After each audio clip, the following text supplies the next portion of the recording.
Fine, fine. If you're not going to subscribe, I'm going to hold my breath until you do. And I can hold my breath a long time. I could, but I don't want to right now. I don't feel like it, but I could. Just to prove you wrong. Here's a comment I got from our good friend DJ Laser Blue. I love you.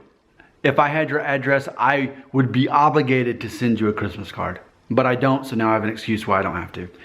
DJ Laser Blue on a comment, a very popular video. I bet it might become one of my popular over time, my most popular. Tell me what age you could first grow a full beard before 18? DJ Laser Blue, quote, "Hi Nick, I want to talk to you about Eminem because I think he's the exception to many rules. Example, he's treated his hair harshly with bleaching throughout the years, also wears hats, which people seem to connect with hair loss, but at age 45, he shows no sign of loss. He looks like a solid Norwood 1 to me. Whether he's had a hair transplant, I don't know, but I think that this proves the fact that these two things don't cause hair loss," end quote. So it's so funny. I get this comment right after having read an article about Eminem. He came out with a new album, and the person reviewing it was saying that, you know, he's not growing up. He needs to grow up, and he's not. And he's still just basing all of his focus on the haters, you know, and all of that, which I could easily be accused of. So, but let's talk about Eminem. You know, to me, the way I feel is ultimately it was in his DNA to always just have that. It's, in my opinion, almost a juvenile hairline. I mean, that I see some slight temple, but I mean, it's such a low forehead. With it, if anything, backs up the theory that if you have a lower forehead to begin with, that you're also the guy that's not going to be losing his hair. Because I remember, like, what age was I? 19?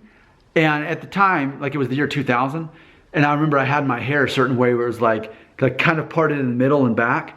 And I thought, I've got perfect hair, but my forehead is so tall, it adds length onto my already tall forehead. Not that the tall forehead's a bad thing. I think it's actually kind of a good thing. I think it looks good. But I didn't want to draw attention to it by making it even taller. Eminem, when I think of him, I think of someone who has a low forehead. I don't think of him as a hairy guy. I've never seen him with a beard or anything like that. He seems to be the epitome of someone who fits my theory. Is if you're not a hairy guy and you've got a low forehead, you're a guy who's not going to lose your hair. Now, as far as him using harsh chemicals, and let's face it, he's admitted a lot of drug use as well. That can't be good either. But I believe it's just in some people's genes to be able to keep good hair no matter what. And I think it goes back to the concept of, you know, someone who smokes cigarettes. If you smoke cigarettes, obviously that's most likely going to have some horrible effects on your health, especially as you get older.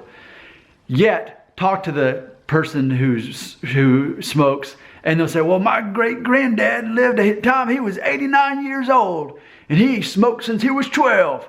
You know, so I mean, there's always exceptions to that.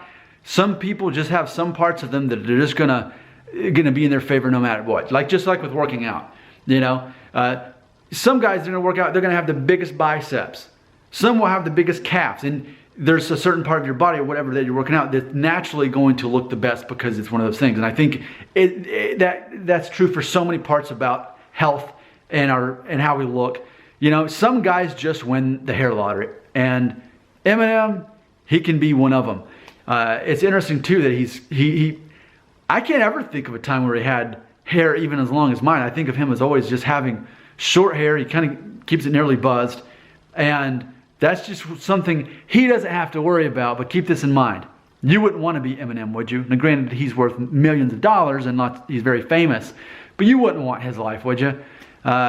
His life seems to be plagued with despair, and he's always sorting that out. So I want to close this video by reminding everyone that even if you have perfect hair like Eminem and have to suffer no hair loss, ultimately if you don't have peace in your soul, what good is that, right? So I am Nick Shell. If you don't subscribe, I will not hold my breath.